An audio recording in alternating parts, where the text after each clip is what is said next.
Hi,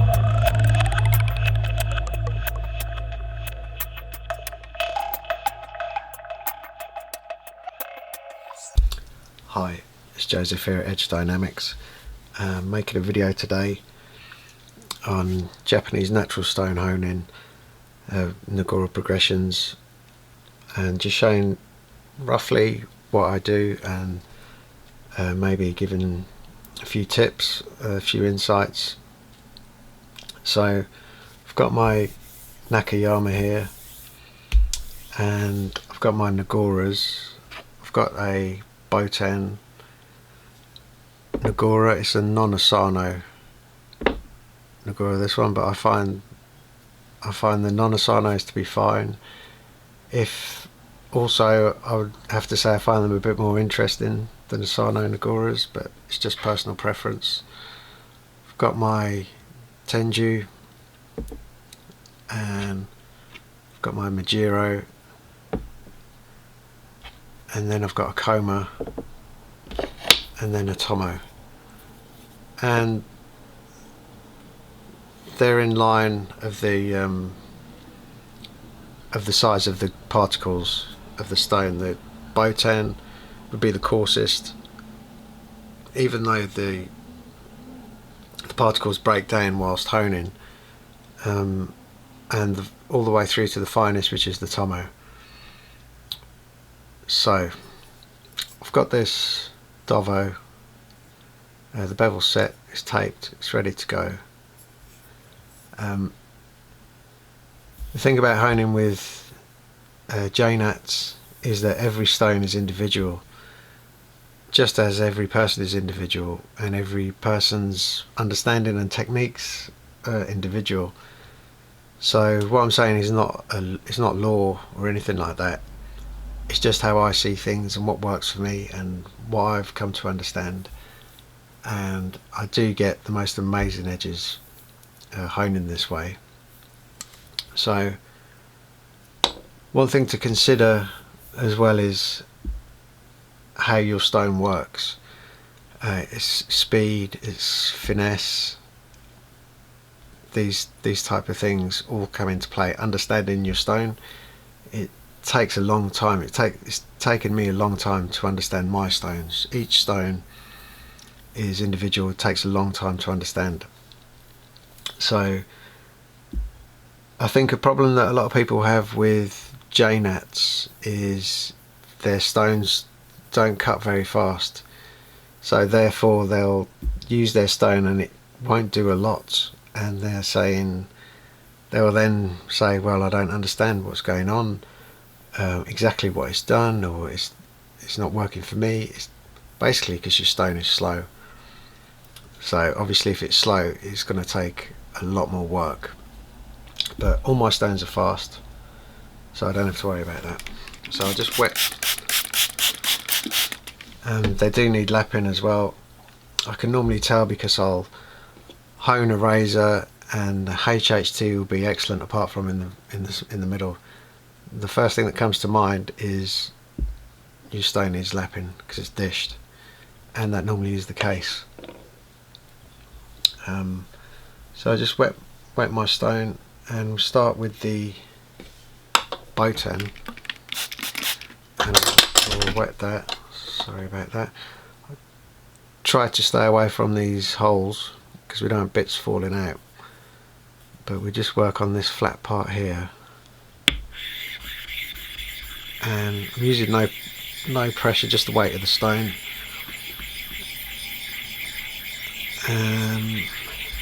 Try to stick to the sides because it's the middle that gets dished, so you don't really want to take any from there.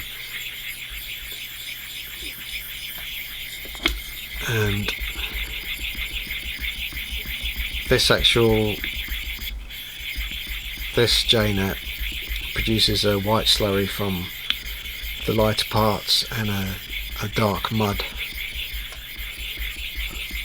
from the darker parts. As you can see, this one takes a bit of work, but you just need to get it to start to release.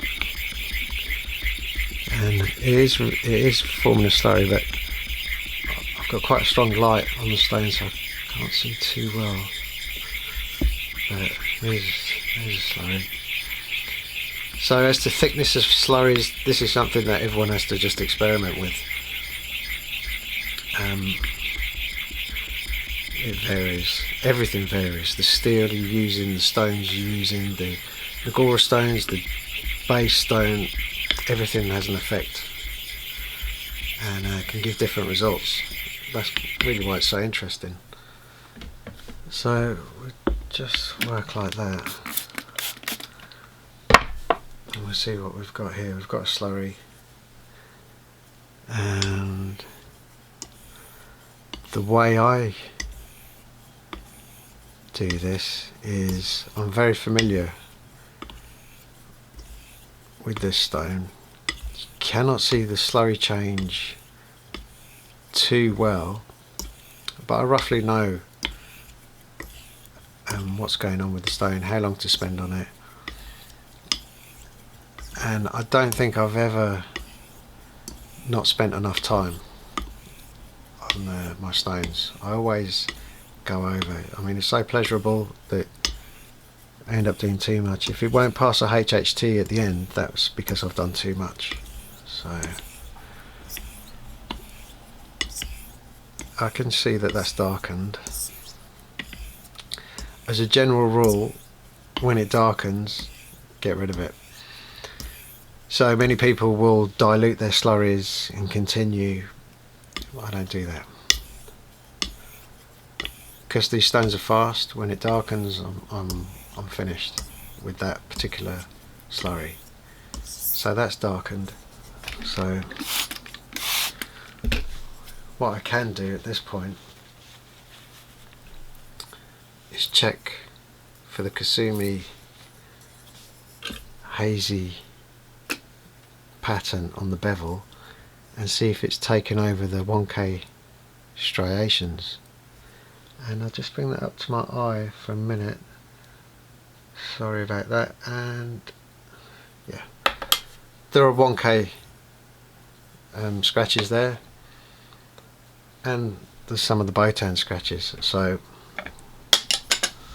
we don't have to, well, I certainly don't have to completely eradicate all 1K scratches before I move on. I don't have to do that. I don't do that.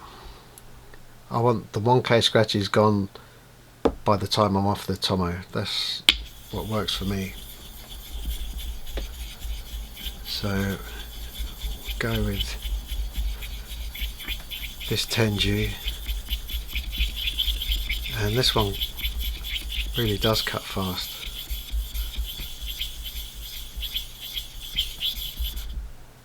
So that will do.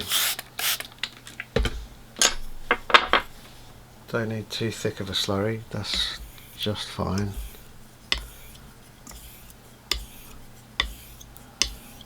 And if I wanted to add some circles, I could.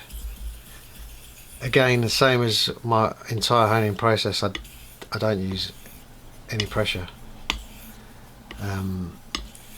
When I'm honing, when I'm setting a bevel or something on a 1K, there's a resistance, and that resistance, because it's cutting the steel, is an aggressive stone, does create a bit of a downward force, I guess, but I don't intentionally push down. That's turned dark quickly, so that will do. Plus, I have to take into consideration that this is a full hollow, so it's got a thin bevel, but having said that, the steel is quite tough on these Dovos, so it's a balancing act. It's about figuring it out. It's about getting it right. This is a very soft Majiro. I normally change my entire progression of stones every few months or so, but apart from, I've been sticking to these stones for quite a while now, apart from the Tomos.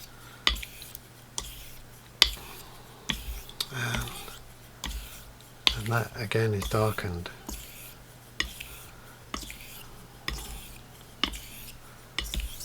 It's taken no time to darken in colour. So as I said, I mean, I'm really wary of doing too much, and it's been a full hollow. So we just do some minimum.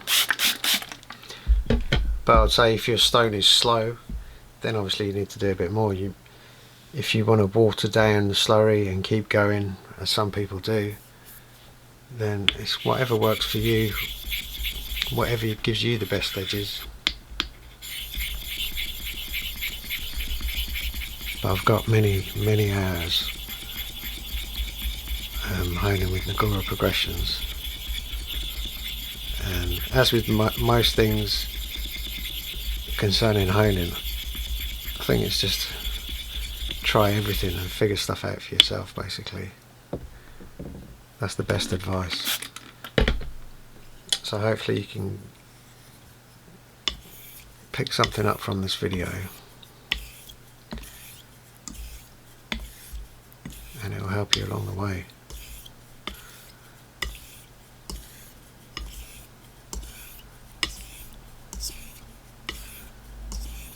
So I normally like to do a bit more on the coma. This is a coma slurry from a coma Nagura than I do on the other Nagura stones. I don't know why. Could be because it's the most expensive, so I want to use it a bit more, but that's what I tend to do. And that's turned dark, so we'll finish with that, and we'll go for a tomo. Let's clean the stone off. And this is a soft tomo Nagura, but it does scratch. You find the right movement and the right angle that's not causing scratches, and just stick to that,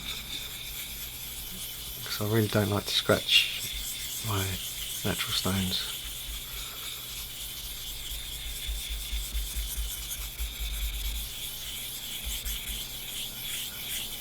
That'll do.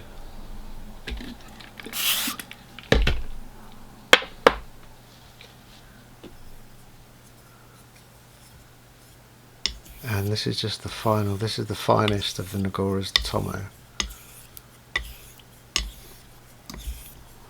So I'm just watching the colour of it.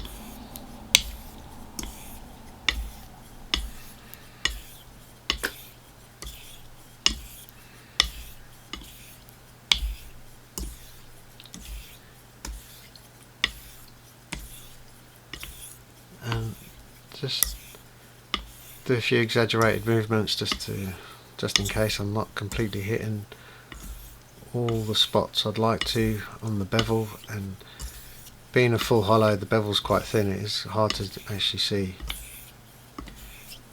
anything other than just a fine line on some razors. Right, I'd say that's done, that's turned dark. But what I do to finish is I just do some very slow strokes.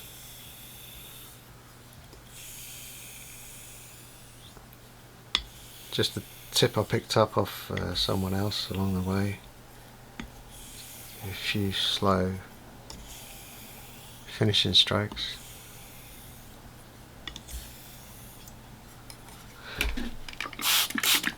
And this particular stone doesn't really like to finish with water only, so I always finish on a slurry with this.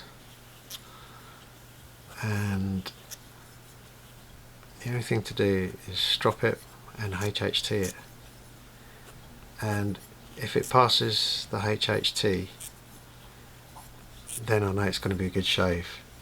I don't have to, if it was synthetics I might have to worry about microchips or false edges and such, but on natural stones for some reason I don't have to worry about that.